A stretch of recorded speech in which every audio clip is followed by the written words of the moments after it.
રમેશભાઈ.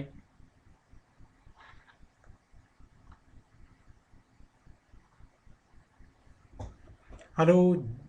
જય જિનેન્દ્ર. જય જિનેન્દ્ર.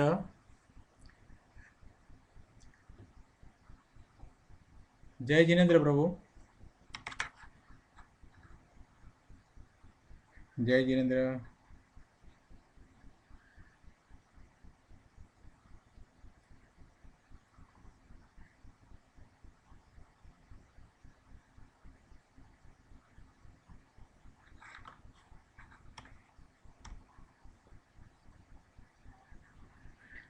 મંગલાચરણ કરી અને આપણે સમયસારનો સ્વાધ્યાય શરૂ કરીએ.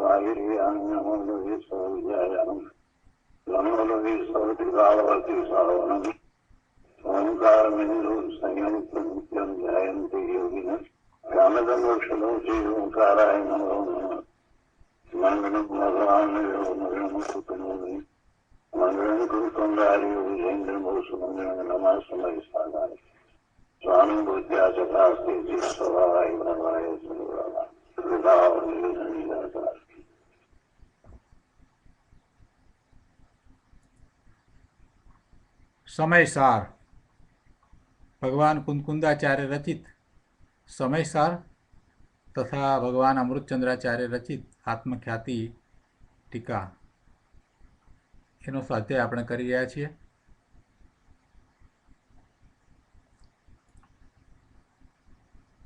એમાં કર્તા કર્મ અધિકારમાં ગાથા 142 પછીથી કળશ 69 આપણે કર્યો છે. તે પછીથી કળશ 70થી 91 સુધીના કળશ પણ આપણે કર્યા છે.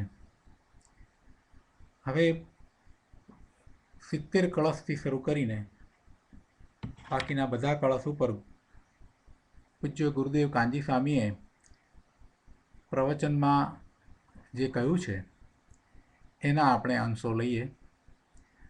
આપણે 69માં કળશ ઉપરના ગુરુદેવના પ્રવચનના અંશો કર્યા છે. હવે 70ના અંશો આપણે કરીએ. શ્લોક એનો અર્થ એ બધું આપણે કર્યું છે. 69ના અંશો પૈકી એમાં જે છેલ્લી વાત ગુરુદેવે કહી હતી એનું પુનરાવર્તન કરીએ એટલે અનુસંધાન આપણને મળી જાય. 69માં એ વાત આવી કે નયોનો પક્ષપાત મટી જાય, સર્વ પ્રકારના નય વિકલ્પનો પક્ષપાત મટી જાય ત્યારે વિતરાગ દશા થાય છે અને એ નિર્વિકલ્પ વિતરાગ દશા છે અને એમાં સ્વરૂપની શ્રદ્ધા પણ વિકલ્પ વિનાની નિર્વિકલ્પ થાય છે. એટલે જે શ્રદ્ધાન છે એમાં કોઈ શબ્દની કે વિકલ્પની જરૂર હોતી નથી એવું શ્રદ્ધાન થાય છે. વિતરાગ દશા થાય છે એક વાત, એ નિર્વિકલ્પ દશા છે, અને સ્વરૂપની શ્રદ્ધા પણ નિર્વિકલ્પ થાય છે એ બીજી વાત. અને ત્રીજી વાત, સ્વરૂપમાં પ્રવૃત્તિ થાય છે. એટલે હવે પહેલાં જે રાગ પ્રવૃત્તિ હતી એ રહેતી નથી. રાગ પ્રવૃત્તિને બદલે હવે પ્રવૃત્તિ સ્વરૂપમાં થાય છે. એટલે પરનું લક્ષ્ય કરીને જે પ્રવૃત્તિ હતી એ હવે થતી નથી. અને ચોથું, અતિન્દ્રિય સુખ અનુભવાય છે. એટલે આ 4 વસ્તુ ગુરુદેવે આપણને સમજાવી કે જ્યારે સર્વ પ્રકારના નયોથી એ અતિક્રમી અને નિર્વિકલ્પ દશામાં પોતાના સ્વરૂપની પ્રાપ્તિ કરે છે તો આ 4 વસ્તુ બને છે. એ 69 ગાથા ઉપર આપેલા ગુરુદેવના પ્રવચનમાંથી આપણે એ વાત લીધી. હવે આપણે જાણીએ છીએ તેમ 69 પછીથી 20 કળશની અંદર એમાં જુદા જુદા જોડકા લઈ અને વ્યવહાર અને નિશ્ચય નયના એ નયથી અતિક્રમીને પોતે પોતાના સ્વરૂપને પામે છે એ વાત કહેવામાં આવી છે. એટલે 20 કળશની અંદર નય પક્ષને વધારે વર્ણવ્યો છે. નયના વિકલ્પોને વિશેષતાથી સમજાવવા માટે વર્ણવવામાં આવ્યો છે અને કહે છે કે આવા સમસ્ત નય પક્ષોને જે છોડે છે, જે એને અતિક્રમી જાય છે, તે તત્વનો જાણનાર પોતે પોતાના સ્વરૂપનો અનુભવ કરે છે. કળશ 70 શ્લોકાર્થ ઉપરનું પ્રવચન, એમાં આપણે શ્લોકનો અર્થ કરી ચૂક્યા છીએ. આ શ્લોકમાં વાત એ છે કે બદ્ધ જીવ કર્મથી બંધાયેલો છે એવો એક નય છે, એવો એક નય પક્ષ છે, અને બીજો જીવ કર્મથી બંધાયેલો નથી એવો બીજો નય પક્ષ છે. અને પછી એમાં એમ કહ્યું કે એ બંને નય પક્ષને અતિક્રમી જાય છે એનાથી રહિત પોતે વિકલ્પ વિના પોતાના સ્વરૂપનો અનુભવ કરે છે એ સમ્યક દ્રષ્ટિ જ્ઞાની પુરુષ છે. અને એવા સમ્યક દ્રષ્ટિ જ્ઞાની પુરુષને હંમેશા એમ જ પોતાનું સ્વરૂપ અનુભવમાં આવે છે. આ વાતને સમજાવતા ગુરુદેવ અહીંયા કહે છે કે ભાઈ, બહુ ઝીણી વાત અને ઊંચી વાત. પ્રથમ જ્ઞાનમાં એવો પક્ષપાત આવે છે કે વસ્તુ આ જ છે. પછી તે પક્ષપાત રૂપ વિકલ્પને મટાડીને જે અનુભવ થાય તે ધર્મ છે. જે પક્ષપાત રૂપ વિકલ્પ હતો એ વિકલ્પને પણ પછી છોડી દે છે, વિકલ્પમાં રહેતો નથી. એ વિકલ્પમાં પહેલા ઊભો હતો, ત્યાંથી હવે ખસી અને પોતાના સ્વરૂપ તરફ જાય છે. એટલે પક્ષપાત એને નિશ્ચય નયનો હતો, વ્યવહાર નયથી કહેલી વાત છે એ વાત બરાબર નથી, અને નિશ્ચય નયથી કહેલી વાત જે છે તે સત્યાર્થ છે. અને એવા નિશ્ચય નયની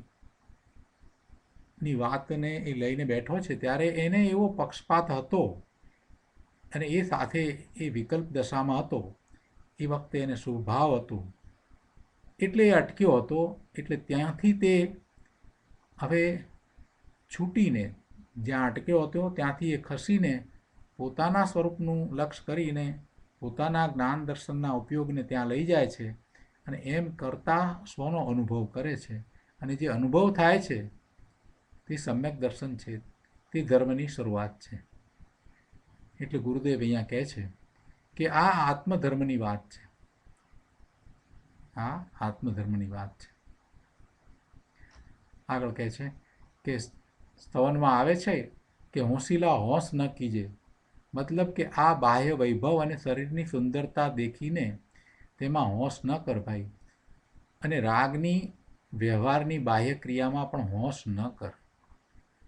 અંદર સુંદર નાદ ભગવાન ચિત્ત સ્વરૂપ બિરાજે છે, તો હોંશ કરી અને ત્યાં જા, સ્વરૂપમાં જા. પણ લોકોને તો આ એકાંત જેવું લાગે, પણ નિશ્ચયથી જ એ વસ્તુ પ્રાપ્ત થાય છે અને વ્યવહારથી ન થાય. એનું નામ અનેકાંત છે. અને તત્વવેદી ચિત્ત સ્વરૂપ પોતાને નિરંતર ચિત્ત સ્વરૂપે જ વેદે છે. તત્વવેદી એટલે જ્ઞાની પુરુષો, એ પોતાને જેવો ભગવાન આત્મા છે એવા ભગવાન આત્માના સ્વરૂપે જ એ અનુભવે છે, વેદે છે. આગળ કહે છે કે આ તો ચોથા ગુણસ્થાનની વાત છે. પછી આગળ વધીને તો એને ચારિત્રનો પુરુષાર્થ થાય છે. પાંચમા અને છઠ્ઠા ગુણસ્થાનની તો શી વાત કરવી. ઉપરના ગુણસ્થાને તો જે પ્રચુર આનંદનો અનુભવ છે એ તો કોઈ અદ્ભુત અલૌકિક ચીજ છે. એ જેમ જેમ અંદરમાં સ્થિરતા કરે છે ને એકાગ્રતા વધતી જાય છે તેમ તેમ તેમ એને એવા આનંદનો અનુભવ પણ વિશેષતાથી થાય છે. વ્યવહારના અગ્રવાળાને એમ લાગે કે અમારી તુચ્છતા બતાવીને નિંદા કરે છે. વ્યવહારનો આગ્રહ હોય એને કદાચ કોઈક રીતે એમ લાગી જાય કે અમને તો તુચ્છ ગણ્યા.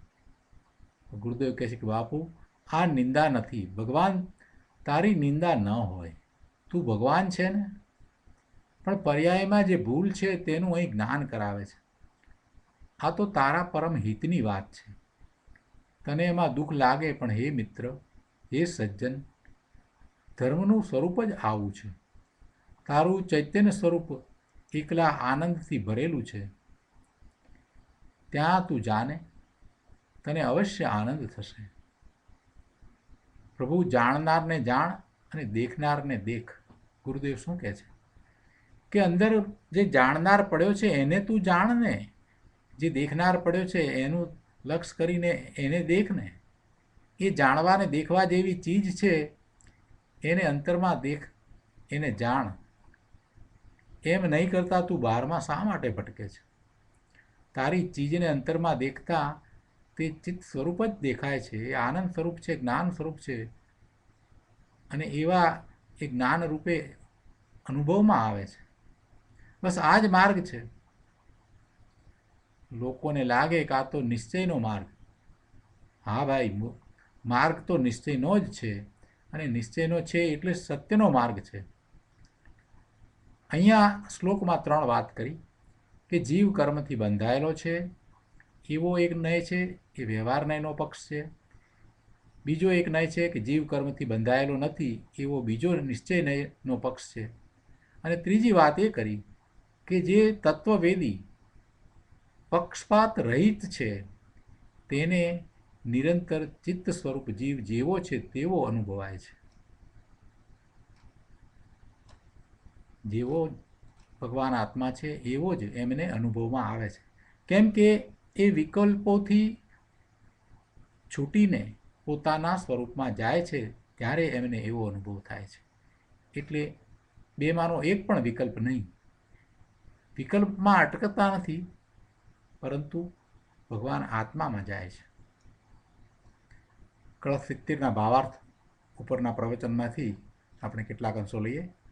પ્રવચન રત્નાકર ભાગ 5મો, પાના નંબર 297, કળશ 70 ભાવાર્થ ઉપરનું પ્રવચન. એમાં બીજા પેરેગ્રાફમાં ગુરુદેવ સમજાવે છે કે 6ઠ્ઠી અને 11મી ગાથામાં પહેલેથી જ પર્યાયને ગૌણ કરીને આચાર્ય કથન કરતા આવ્યા છે. 6ઠ્ઠી ગાથામાં એ વાત આવી ને કે આત્મા પ્રમત પણ નથી, અપ્રમત પણ નથી, એકમાત્ર જ્ઞાયક જ છે. તે શુભાશુભ ભાવના સ્વભાવે કદીએ થતો નથી. શુભ ભાવે કે અશુભ ભાવે આત્મા ક્યારેય થતો નથી. આત્મા તો શુદ્ધ ભાવે જ રહ્યો છે. એવો ચૈતન્ય સ્વરૂપ જ્ઞાયક ત્રિકાળ છે, ત્રણેય કાળે એમ જ છે. એટલે કે વર્તમાન પર્યાયમાં જે કંઈ છે એને ગૌણ કરી અને એમ કહેવામાં આવ્યું. વર્તમાન પર્યાયમાં જે દશા છે એ છે, એ નથી એમ નથી. પર્યાય છે અને પર્યાયમાં એની દશા છે, એ મનુષ્ય રૂપે છે, અને એને પરનું લક્ષ પણ થાય છે. પણ એ બધું કેવું છે? એ બધું પર્યાયમાં છે, ક્ષણિક છે. એ પરનું લક્ષ કરતા થાય છે. એથી કરીને એના એ સ્વભાવગત ક્રિયા છે એમ નથી. એ સ્વભાવગત પર્યાય થઈ રહી છે એમ નથી. એ તો વિભાવરૂપ પર્યાય થઈ રહી છે. એટલે એવી પર્યાયને ગૌણ કરી છે. એ પર્યાય છે જ નહીં એમ નિષેધ નથી કર્યો, પણ પર્યાયને ગૌણ કરીને મુખ્યતા જેવું આત્માનું શુદ્ધ સ્વરૂપ છે એની કરી, મુખ્યતા આત્માનું જેવું શુદ્ધ સ્વરૂપ છે એની કરવામાં આવી, અને પર્યાયને ગૌણ કરી અને વાત કહેવામાં આવી કે ભગવાન આત્મા પ્રમત પણ નથી અને અપ્રમત પણ નથી. એને રાગ પણ નથી અને રાગ રહિત પણ નથી. એમ એ મુખ્યતા જેવું શુદ્ધ સ્વરૂપ છે, જે ત્રણેય કાળે એક સરખું રહે છે, એની કરી એને વાત કરવામાં આવી. એટલે એમ પર્યાયને ગૌણ કરીને પ્રથમથી પહેલેથી જ આ શાસ્ત્રની શરૂઆત કરી ત્યાંથી જ એ વાત એ જ રીતે કરવામાં આવી છે કે પર્યાયને ગૌણ કરીને વાત કરવામાં આવી હોય. પર્યાયનો અભાવ કરીને નથી કહેવામાં આવ્યો, પર્યાય છે જ નહીં એમ કરીને વાત નથી કરવામાં આવી. પર્યાય એક સમયનું સત્ય છે, એનો તો સ્વીકાર છે, પણ એ બદલાતું તત્વ છે, જીવમાં એ બદલાતો અંશ છે, એટલે એની મુખ્યતા નથી કરી અને એને ગૌણ કરી અને જે બદલાતું નથી એવું ધ્રુવ દર્શાવવું છે, એ જે દ્રષ્ટિનો વિષય છે એવો દર્શાવવો છે. એટલે આ શાસ્ત્રમાં સમયસારમાં આખા સમયસારમાં પહેલેથી શરૂ કરીને છેલ્લે સુધીમાં એ જ રીતે દ્રવ્યની મુખ્યતાથી કથન કરવામાં આવ્યા છે અને પર્યાયને એ વખતે ગૌણ કરીને વાત કહેવામાં આવી છે. એટલે પર્યાયનો અભાવ કરીને કહેવામાં નથી આવ્યું. આ શાસ્ત્રમાં નિરૂપણ કરવામાં આવ્યું છે એ બધું આ રીતે છે કે પર્યાયને ગૌણ કરીને એટલે કે પેટામાં રાખીને, અભાવ કરીને નહીં, એમ બધું નિરૂપણ કરવામાં આવ્યું છે. પર્યાય છે નહીં એમ અભાવ કરીને નહીં, પણ ગૌણ કરીને એટલે કે પેટામાં રાખીને કથન કરવામાં આવ્યું છે. એટલે પહેલેથી જે પર્યાયને ગૌણ કરતા જ હતા, એટલે વ્યવહાર નહીંને તો ગૌણ કરેલો જ છે. પણ હવે તો વાત આગળ એ કરવી છે કે નિશ્ચયથી જે વાત કરવામાં આવી છે એ કથન, એની સાથે રહેલો વિકલ્પ, એ પક્ષપાત છે, એને પણ છોડીને પોતે પોતાના સ્વરૂપમાં જવું છે. નિશ્ચયથી જે કહેવામાં આવ્યું છે એમાં કંઈ અસત્ય છે કે વિપરીતતા છે એમ કહેવું નથી. નિશ્ચયથી જે કહેવામાં આવ્યું છે એ પરમ સત્ય છે, પણ એ નિશ્ચય નહીંથી કહેવામાં આવેલી કથની જે વિકલ્પ સહિત છે એવા વિકલ્પથી ઉઠીને ઉપર જઈને પોતાના સ્વરૂપમાં જવું છે. એટલે અહીંયા આ બધા કળશમાં આ રીતે વાત કરવામાં આવી છે. પર્યાયમાં રાગ દ્વેષના જે ભાવો થાય છે તેને પહેલેથી જ ગૌણ કરતા આવ્યા છે. તે ભાવો શુદ્ધ આત્મદ્રવ્યમાં નથી, તેથી તે ભાવો અભૂતાર્થ છે. એ 11મી ગાથામાં કહ્યું કે એ બધા ભાવો છે તે આત્મદ્રવ્યમાં નથી, એ પર્યાયમાં છે, એ ક્ષણિક છે, એટલે એ ભૂતાર્થ નથી, એટલે કે એ અભૂતાર્થ છે. તો પછી ભૂતાર્થ શું છે? જે ત્રણેય કાળે રહેવાવાળું છે તે શું છે? જે સત્યાર્થ છે તે શું છે? તો કે ભગવાન આત્માનું શુદ્ધ નથી જેવું સ્વરૂપ છે એવું સ્વરૂપ જ ભૂતાર્થ છે, જે ત્રિકાળ એક સરખું રહે છે, જે બદલાતું નથી, જેમાં પર્યાય પણ નથી, એવા સ્વરૂપને ત્યાં દર્શાવવામાં આવ્યું અને ભૂતાર્થ કહ્યું અને એ જ સત્યાર્થ છે. એટલે એ વખતે પર્યાયને ગૌણ કરવામાં આવી છે, એમ નથી કે પર્યાયનો અભાવ કરવામાં આવ્યો. એટલે ત્યાં પણ 11મી ગાથાની અંદર પણ એ જ વાત કરવામાં આવી કે એ બધા ભાવ શુદ્ધ આત્મદ્રવ્યમાં જે પરના લક્ષ્ય થાય છે એ બધા ભાવ શુદ્ધ આત્મદ્રવ્યમાં નથી, તેથી એ ભાવો અભૂતાર્થ છે. ભગવાન આત્મા એક ભૂતાર્થ છે. ચૈતન્યના પરિણામ પરનિમિત્તથી, એટલે પરનિમિત્ત એટલે પરનું લક્ષ કરવામાં આવે છે એટલે પરનિમિત્ત કહેવામાં આવ્યું. કંઈ પેલું નિમિત્ત કંઈ કરાવે છે એમ નથી, પણ એ વખતે લક્ષ સ્વને છોડી અને પર તરફ ગયું છે, એટલે એમ કહ્યું કે પરનિમિત્તથી થતા ચૈતન્યના પરિણામ જે રાગાદિ રૂપ છે તે અનેક પ્રકારના થાય છે. અને એનો અર્થ એ કે સામે બીજી ચીજ નિમિત્ત છે જેના લક્ષ્ય અનેક પ્રકારના રાગાદિ પરિણામ થાય છે. બસ આટલું જ. એનો અર્થ એમ નથી કે પર નિમિત્ત અનેક પ્રકારના પરિણામ કરાવે છે એમ નથી. નિમિત્ત કંઈ કરતું નથી. પરનું લક્ષ કર્યું એને પરના લક્ષ્ય જે ભાવ થયા એમાં પરે કંઈ કર્યું છે એમ નથી. પરનું લક્ષ કરનારો પણ જીવ પોતે જ છે. એટલે જે રાગાદિ પરિણામ થાય છે, જે વિભાવ ભાવ થાય છે, એનો કરતાં પણ જીવ પોતે જ છે. એમાં લક્ષ પરનું છે, એટલે એમ કહ્યું કે પરના નિમિત્તે એ બધા ભાવ થયા અને એવા પરિણામ થાય છે. નિમિત્તના લક્ષ્ય થાય છે, તેથી નિમિત્તથી થાય છે એમ કહેવામાં આવે છે. એવો ઉપચાર કરવામાં આવે છે. એટલે એ વાત 11મી ગાથામાં કરવામાં આવી કે ભગવાન આત્મા છે તો ભૂતાર્થ છે, અને આ બધા ભાવો ક્ષણિક ભાવો છે જે પરના લક્ષ્ય થાય છે તે, અથવા પરના નિમિત્તથી થાય છે તે રાગાદિ સ્વરૂપ છે, એ ક્ષણિક ભાવો છે. અને મૂળ સ્વરૂપ તો શુદ્ધ નિશ્ચય નયના વિષયભૂત જેવું સ્વરૂપ છે, ત્રિકાળ જે રહેવાવાળું છે એ જ છે. આ વાત 11મી ગાથામાં કરવામાં આવી.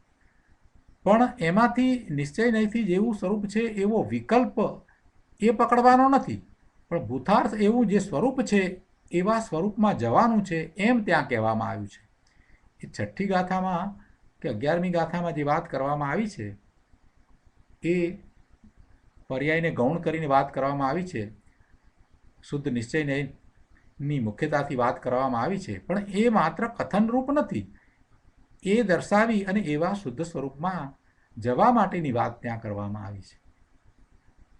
અહીંયા આ જે કળશ કયા 20 કળશની અંદર એ જ રીતે જુદી જુદી વસ્તુને લઈ અને એમ દર્શાવવામાં આવ્યું છે કે આ બધામાં જે નિશ્ચયથી જે કહેવામાં આવ્યું છે તે સત્ય છે, છતાં પણ એવા વિકલ્પમાં રહેવાથી સ્વરૂપમાં નહીં જવાય એમ આચાર્ય ભગવાન કૃપા કરીને આપણને જણાવે છે, સમજાવે છે કે ભાઈ તું ત્યાં નિશ્ચય નહીંથી કહેવામાં આવેલી વાત જો કે સત્ય છે, છતાં પણ એવા વિકલ્પમાં તું અટકી ન જતો, પરંતુ તારા સ્વરૂપમાં જજે.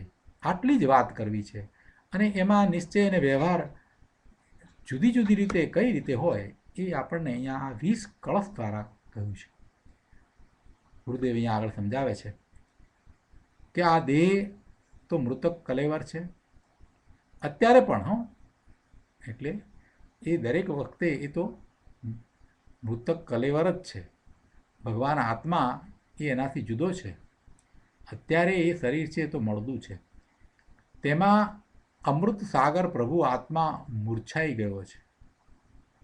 શરીરના ચળકાટ, નમણાઈ, ઉજળાશ વગેરે દેખીને અમૃતનો નાથ મૂર્છા પામ્યો છે. જેને દેહાધ્યાસ છે ને એની વાત કરી છે, જેને દેહ સાથે એકરૂપતા છે ને એને માટે આ વાત કરી છે.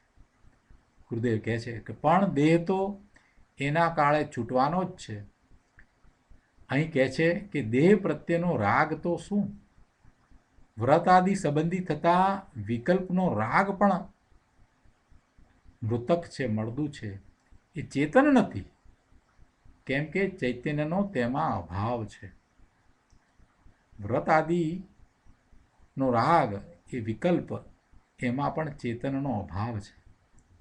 આવી રાગની પર્યાયને પહેલેથી જ આચાર્ય ભગવાન તો ગૌણ કરતા આવ્યા જ છે. આ શાસ્ત્રમાં એ વાત તો પહેલેથી કહેતા આવ્યા જ છે અને જીવને શુદ્ધ ચૈતન્ય માત્ર કહ્યો છે.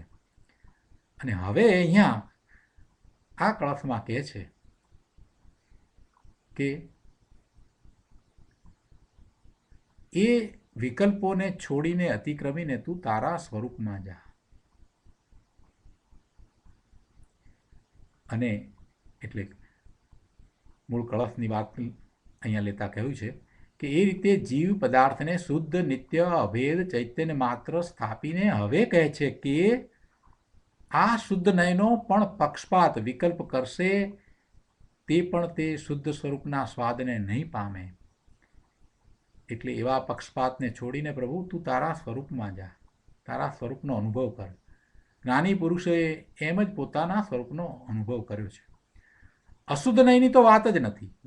અશુદ્ધ નયની તો વાત શું કરવી, પણ જો કોઈ શુદ્ધ નયનો પણ પક્ષપાત કરશે તો એ પક્ષનો રાગ એને નહીં મટે, એટલે એ ત્યાં અટકશે અને એમ કરતાં એને વિતરાગતા નહીં પ્રગટે, પોતાના સ્વરૂપનું દર્શન નહીં થાય, સમ્યક જ્ઞાન સમ્યક દર્શન નહીં થાય.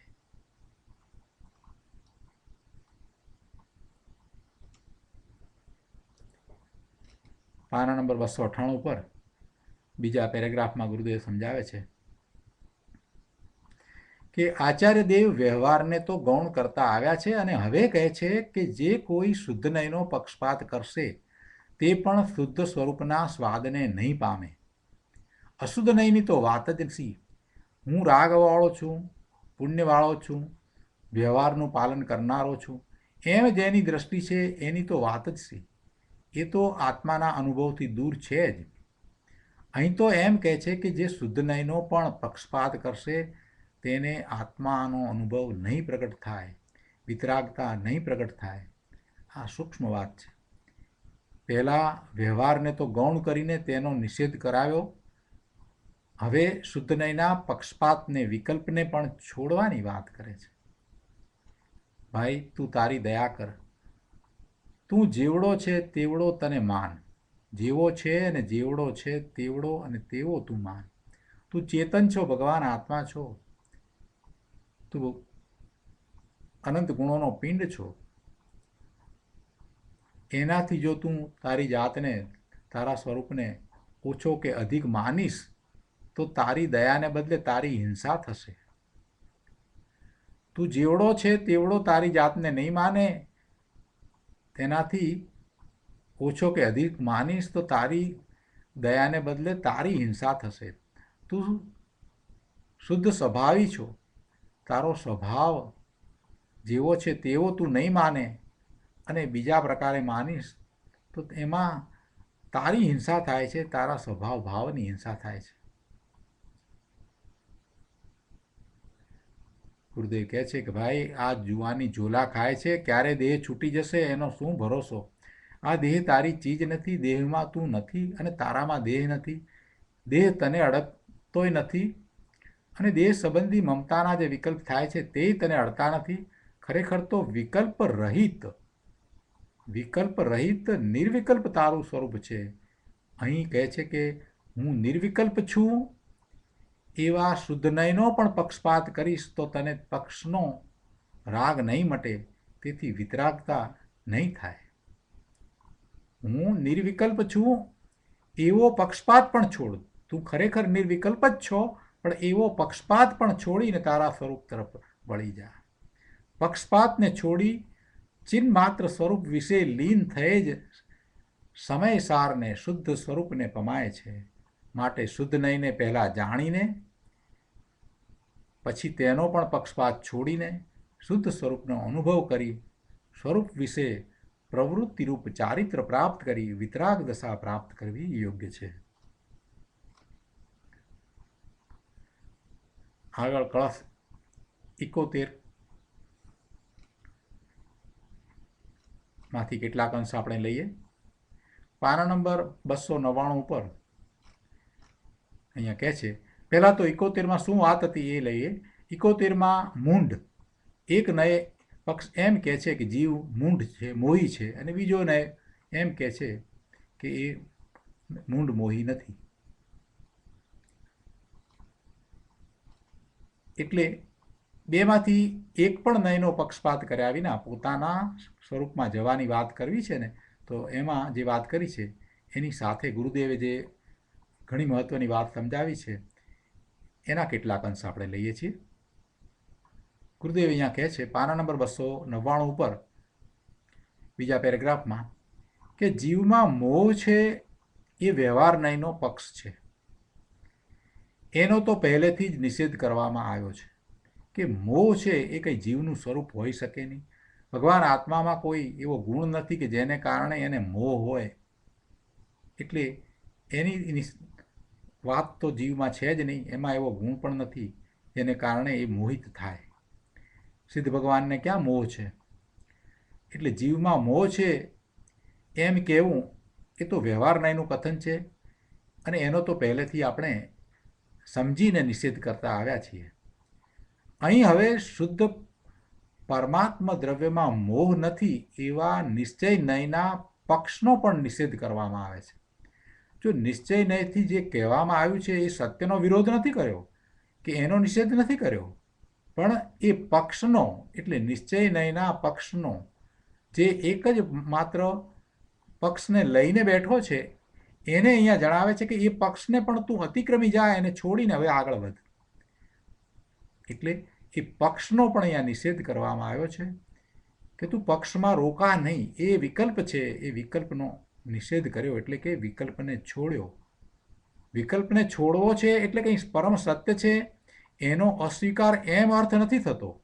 આ વાતને જરાક સમજવાની જરૂર છે કે ભગવાન આત્માનું એવું જ સ્વરૂપ છે. ભગવાન આત્મા ચેતન છે, એ ક્યારેય મોહી હતો જ નહીં, મોહી થઈ શકે જ નહીં. એ વાત પરમ સત્ય છે, એનો તો સ્વીકાર જ છે. પણ નિશ્ચય નયથી જે કહેવામાં આવ્યું છે એ પક્ષનો અહીંયા તો નિષેધ કરવામાં આવ્યો છે. પક્ષનો નિષેધ કરવામાં આવે છે. આત્મા શુદ્ધ સચ્ચિદાનંદમય પ્રભુ પવિત્રતાનું ધામ છે, તેમાં મોહ નથી. એવો જે નિશ્ચયનો પક્ષ છે તે પણ એક વિકલ્પ છે, રાગ છે, અને તે બંધનું કારણ છે. એટલે કે હું મોહી નથી એવો જે વિકલ્પ થાય તે શુભ રાગ છે. જો સ્પષ્ટતા કરી છે ગુરુદેવે. એનો અર્થ શું કરવાનો છે કે હું મોહી નથી એવો જે વિકલ્પ થાય તે શુભ રાગ છે, અને તે મારું કર્તવ્ય છે એમ જે માને છે તે મિથ્યા દ્રષ્ટિ છે. જે એમ માને કે હું મોહી નથી અને એમ કરી અને એ મોહી નથી અથવા હું જ્ઞાયક છું એમ રટણ કરવાથી મને મારા શુદ્ધ સ્વરૂપની પ્રાપ્તિ થશે, તો એવી માન્યતા છે તે મિથ્યા માન્યતા છે. કેમ કે એ વિકલ્પ છે અને વિકલ્પમાં રહ્યો છે ત્યાં સુધી એ બહારમાં છે, એ શુભ ભાવમાં છે, શુભ રાગમાં છે, સ્વરૂપમાં જતો નથી. અહીંયા ગુરુદેવ સમજાવે છે કે ભાઈ જન્મ મરણના અંતનો માર્ગ કોઈ જુદી જાતનો છે. શુભ ભાવ ગમે તેવા હોય, એ બધા શુભ ભાવ વિકલ્પ સહિત છે, અને જ્યાં એ શુભ ભાવમાં અટક્યો છે તો એ વિકલ્પમાં જ અટક્યો છે, એ સ્વરૂપમાં જતો જ નથી. વિકલ્પ છે ત્યાં સુધી એ મનની દશામાં છે, ત્યાં સુધી એ મનની દશામાં છે. ત્યાંથી એને અંદરમાં પોતાના સ્વરૂપમાં જવાનું છે. વેન્શ્રીબેને જે કહ્યું છે ને કે ગુફાના દ્વાર સુધી એ વાહનમાં આવે અને પછી વાહનને છોડી અને ગુફામાં અંદર જાય. એટલે કે વિકલ્પ સહિત એ પોતે પોતાના સ્વરૂપમાં જવા માટેનો પુરુષાર્થ કરે છે, ત્યારે એને વિકલ્પ હોય છે, છેલ્લે સુધી વિકલ્પ હોય છે.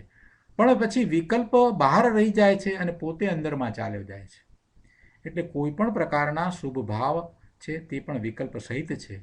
એમાં હું જ્ઞાયક છું એ ભાવ પણ શુભ ભાવ છે, અને એ વાહન છે. એ વાહનને એને છોડવાનું છે. એ વાહનમાં એણે ગુફાના દ્વાર સુધી આવવાનું છે, એટલે કે પોતાના સ્વરૂપ સુધી પહોંચવાનું છે. પણ પછી એ વાહનમાં એ અટકી જશે તો શું થશે? એટલે એવા શુભ ભાવરૂપી વાહનને, જે વિકલ્પ સહિતની દશા છે, એને છોડીને અંદરમાં જવાનું છે. આ વાત અહીંયા તો સમજાવી છે. પણ એનો અર્થ એમ નથી કે એવા દ્રવ્યશ્રુતનો અભ્યાસ જ ન કરવો. એનો અર્થ એમ નથી કે એ નિશ્ચયથી કહેવામાં આવેલી વાત છે એ નકામી છે, એમ કંઈ અર્થ નથી કર્યો. એમ છોડવાની વાત નથી. પહેલાં એ વાતને સમજવાની છે, ત્યારે તો નિશ્ચયથી જે સ્વરૂપ છે એને બરાબર યથાર્થ સમજવું પડશે. અને નિશ્ચયથી જ્યારે એ સ્વરૂપને સમજે છે ત્યારે એ વખતે વ્યવહાર નૈતિક જે કહેવામાં આવેલું છે એ પણ એ વખતે જાણેલું પ્રયોજનવાન છે. એ વખતે અને એમ કરીને નિશ્ચય દ્વારા જે કહેવામાં આવ્યું છે એની એને દ્રઢતા કરવાની છે. હવે એ દ્રઢતા થયા પછીથી એ નિશ્ચયનો જે વિકલ્પ છે ત્યાં હવે રોકાવાનું કોઈ કારણ રહેતું નથી. એટલે આચાર્ય ભગવાન એમ કહે છે કે હવે એવા વિકલ્પને તું છોડીને અંદરમાં જા. બહુ સરસ રીતે બધી વાત કરી છે, ખૂબ જ વ્યવસ્થિત વાત કરવામાં આવી છે. આખો માર્ગ ખૂબ સ્પષ્ટ કરી દેવામાં આવ્યો છે, અને ગુરુદેવે તો એનો ખૂબ વિસ્તાર કરીને આ વાતને સમજાવી છે કે કઈ રીતે કરવાનું છે, શું છોડવાનું છે, એ બહુ સ્પષ્ટ કર્યું છે. છતાંય જેને નથી સમજવું, જે ધ્યાન નથી આપતા, એકાગ્રતાપૂર્વક સાંભળતા નથી, ગુરુદેવના પ્રવચન સાંભળતા નથી. અરે ગુરુદેવના પ્રવચનની તો વાત ક્યાં રહી, એક બાજુ ઉપર મૂકીએ, પણ અહીંયા સ્વાધ્યાયમાં આટલી સરળ વાત છે, એમાં બાજુમાં કંઈક ચાલુ કરીને બેસી જાય છે અને સ્વાધ્યાય કરે છે, તેનો તો શું પછી અર્થ છે? એકાગ્રતા જ નથી તો પછી શું થશે? આપણે જ્યારે પ્રેઝન્ટેશન મોડ ઉપર મૂકીએ છીએ ત્યારે લગભગ મોટે ભાગે એવું જ જોવા મળે છે કે કંઈક બીજા અવાજો આવતા હોય. અવાજો ક્યાંથી આવે? એ દરમિયાનમાં એ વખતે એમને એ ચાલુ જ હતું. તો આપણે અહીંયા એ પ્રેઝન્ટેશન મોડમાં હતા એટલા માટે થઈને સંભળાતું નહોતું, પણ પ્રેઝન્ટેશન મોડમાંથી એ પછી આપણે બદલીએ છીએ ત્યારે એ બધા અવાજો સંભળાય જ છે આપણને. એ જ ખ્યાલ આવે છે કે આ કેટલી એકાગ્રતા. આવું શાસ્ત્ર, અમૂલ્ય શાસ્ત્ર, ક્યારેય પૂર્વે એનો અભ્યાસ આપણે કર્યો નથી. એનું વાંચન ચાલતું હોય ને એ વખતે વળી બીજા વિચારો, અરે પ્રભુ ક્યાં જવું છે તારે? ગુરુદેવ શું કહે છે કે ભાઈ જન્મ મરણના અંતનો માર્ગ કંઈ જુદી જાતનો છે. એ દયાદાનના વિકલ્પથી પુણ્યનો બંધ થાય છે, પણ એનાથી કંઈ ભવિષ્યના કર્મનો ક્ષય થશે એમ કોઈ માને તો એ મિથ્યા માન્યતા છે, મિથ્યા અભિપ્રાય છે પ્રભુ. એનાથી તો બંધ થાય છે. અને આ પૂર્વે કોઈક એવા પુણ્યના બંધને કારણે આ અનુકૂળતાઓ મળી છે, આ સંયોગો પ્રાપ્ત થયા છે, તો હવે એનો ઉપયોગ કરી લે ને. હવે કેટલો સમય તારી પાસે રહ્યો છે? ક્યાં 200-500 વર્ષનો તારી પાસે સમય છે?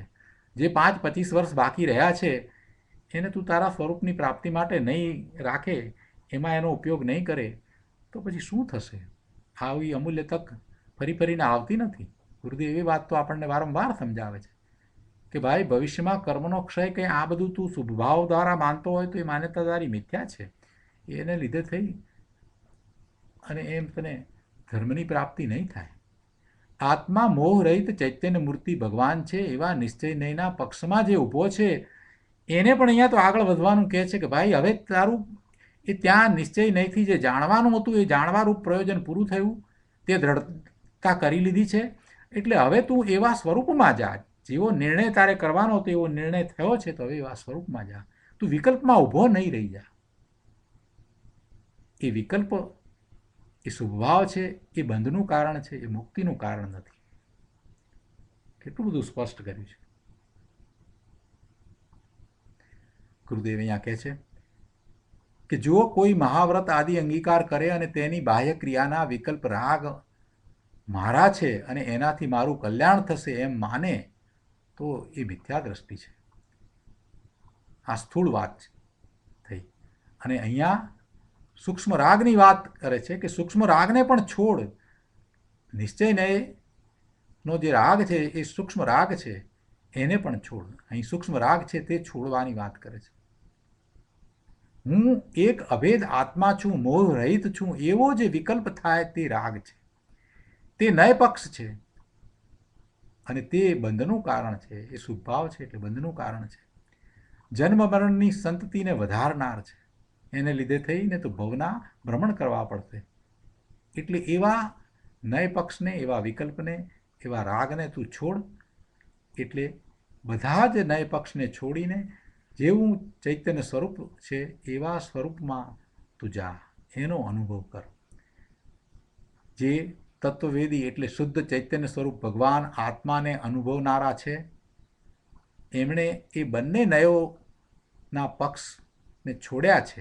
એટલે બંને નયોના પક્ષપાત રહિત થયા છે અને બંને નયોના પક્ષપાતનો જેમણે ત્યાગ કર્યો છે તે ચિત્ત સ્વરૂપ ભગવાન આત્માને જેવો છે તેવો જ ચિત્ત સ્વરૂપ જ અનુભવે છે.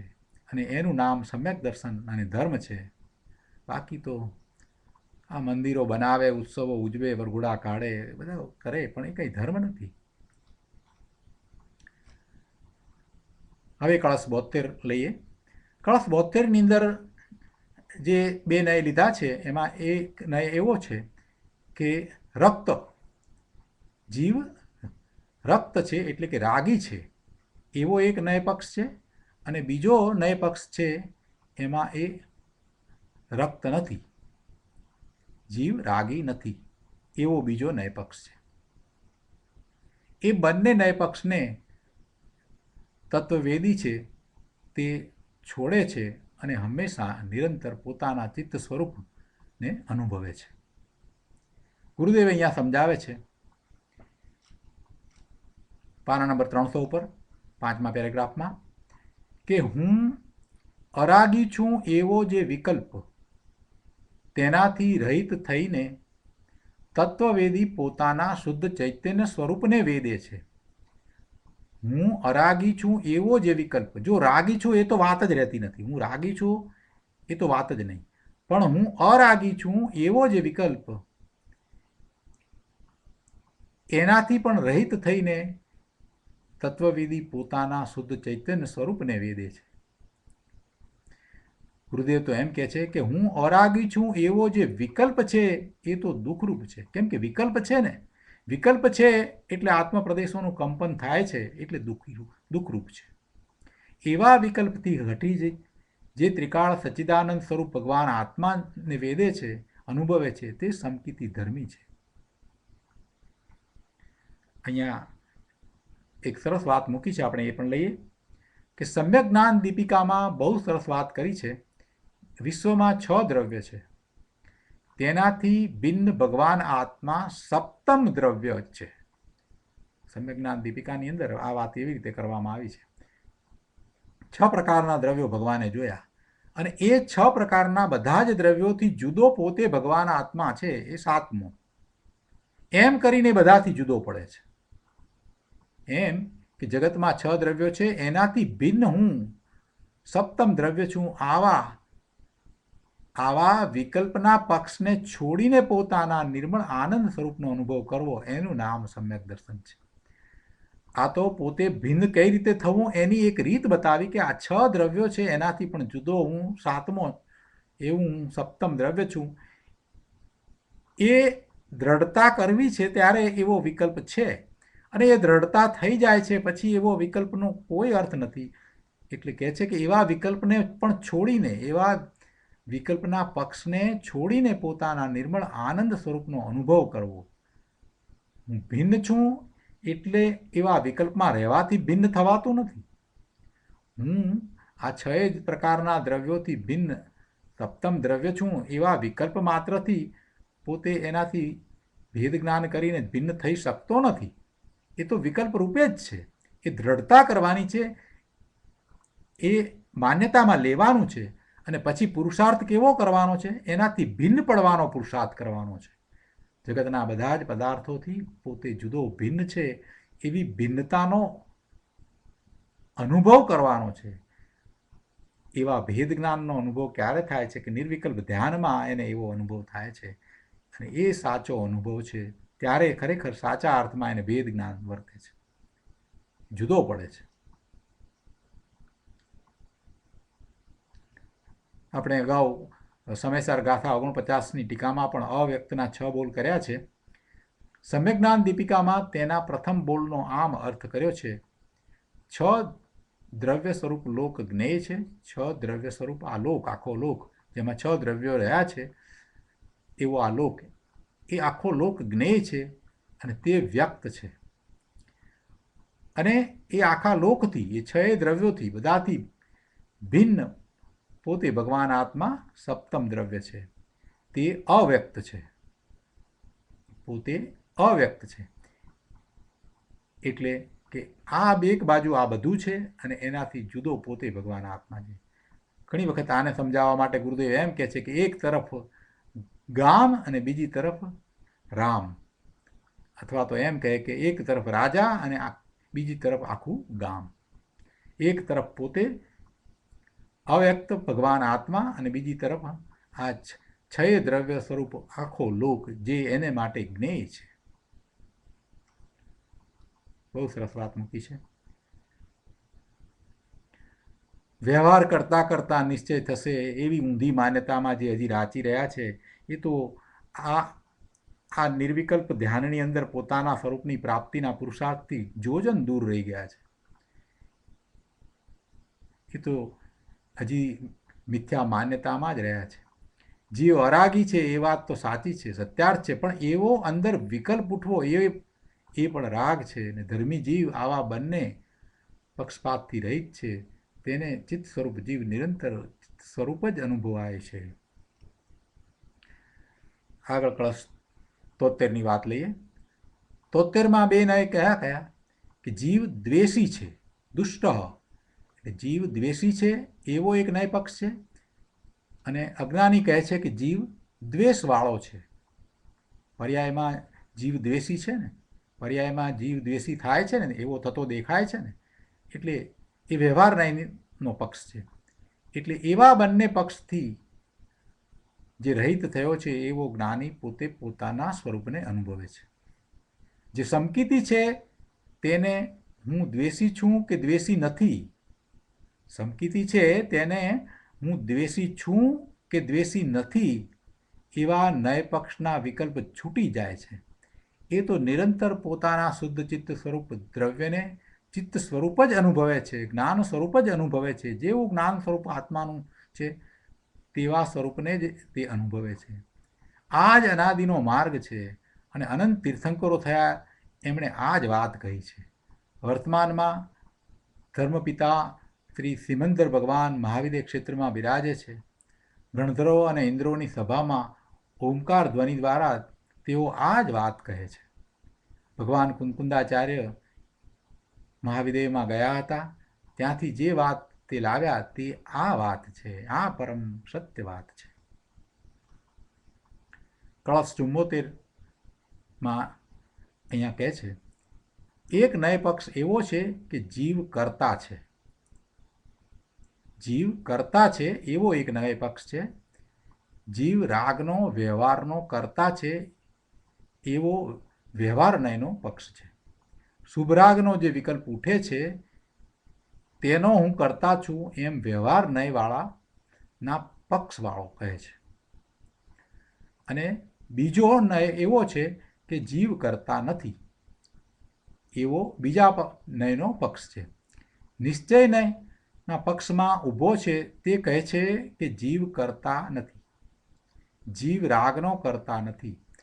એ વાત તો યથાર્થ છે, પણ આવો જે વિકલ્પ છે તે નય પક્ષ છે. રાગ છે, આ જે વિકલ્પ છે તે રાગ છે અને બંધનું કારણ છે.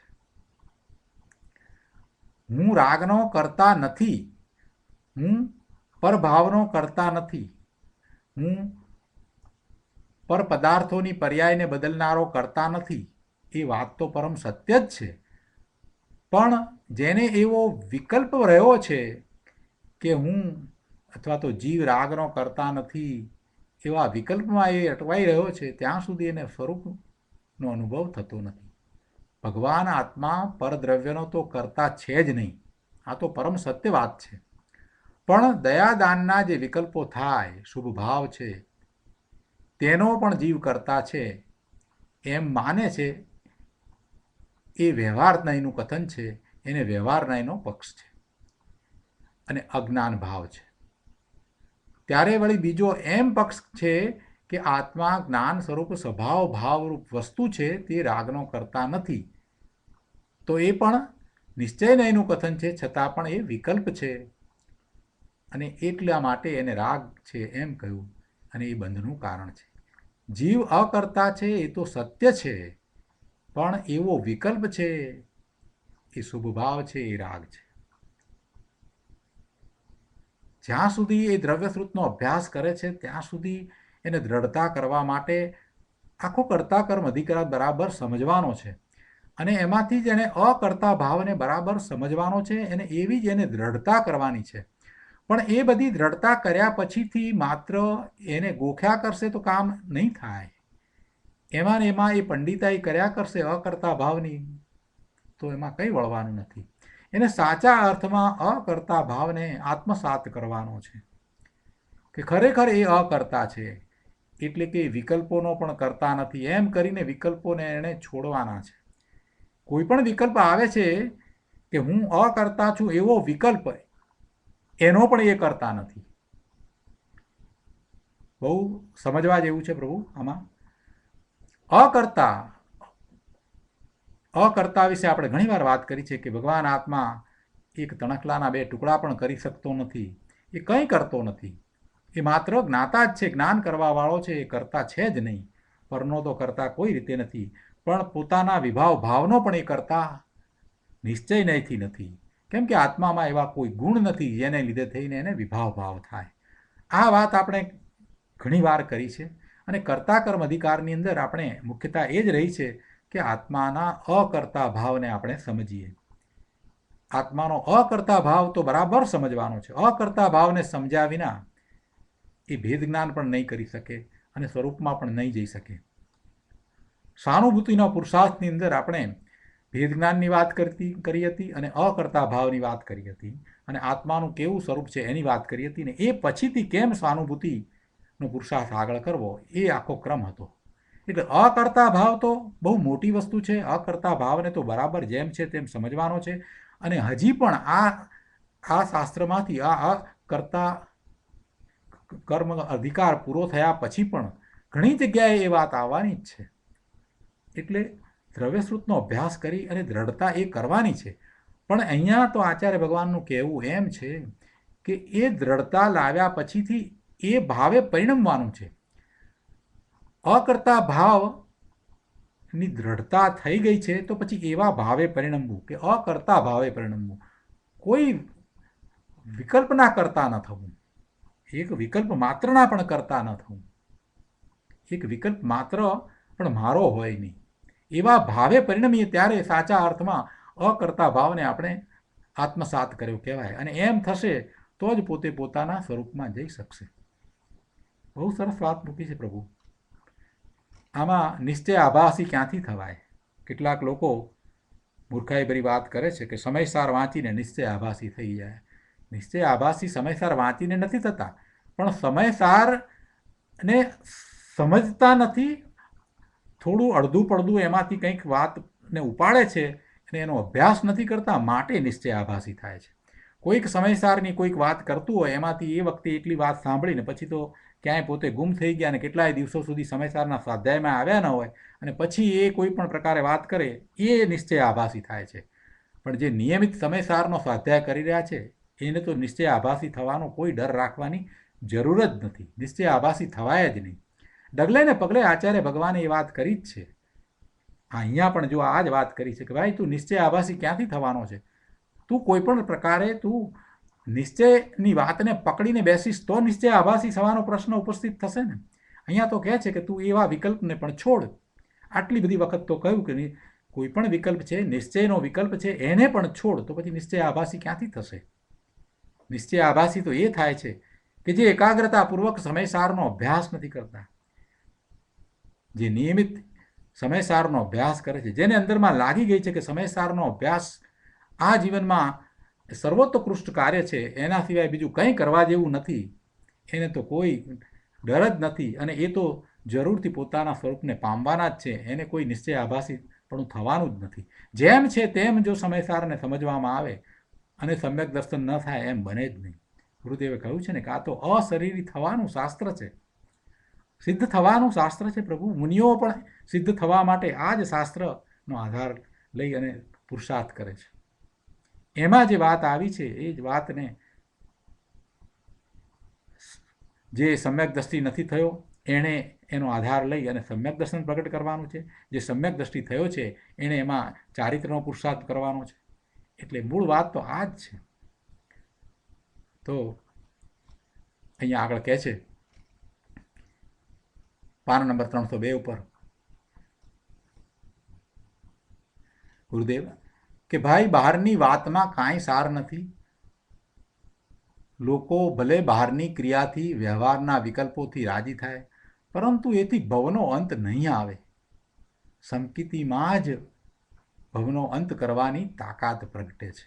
સમ્યક દર્શન પ્રગટ કરવું બસ એકમાત્ર ધ્યેય છે, બીજું કંઈ ધ્યેય નથી. ગુરુદેવે તો એ પ્રગટ કર્યું હતું, પણ બધા એમની સામે સભામાં બેઠેલા જે છે બધાને માટે એમને અંતરમાં એ જ ભાવ હતો કે બધા સમ્યક દર્શન પ્રગટ કરો, બધા ભગવાન થાઓ, બધા ભગવાન છો, બધા ભગવાન થાઓ. વર્ષો સુધી આ કરુણા એમના અંતરમાં રહી. ગુરુદેવ કહે છે વ્યવહારનો પક્ષ હો કે નિશ્ચયનો પક્ષ હો, બંને વિકલ્પ છે. ઉદય ભાવ છે, સંસાર ભાવ છે.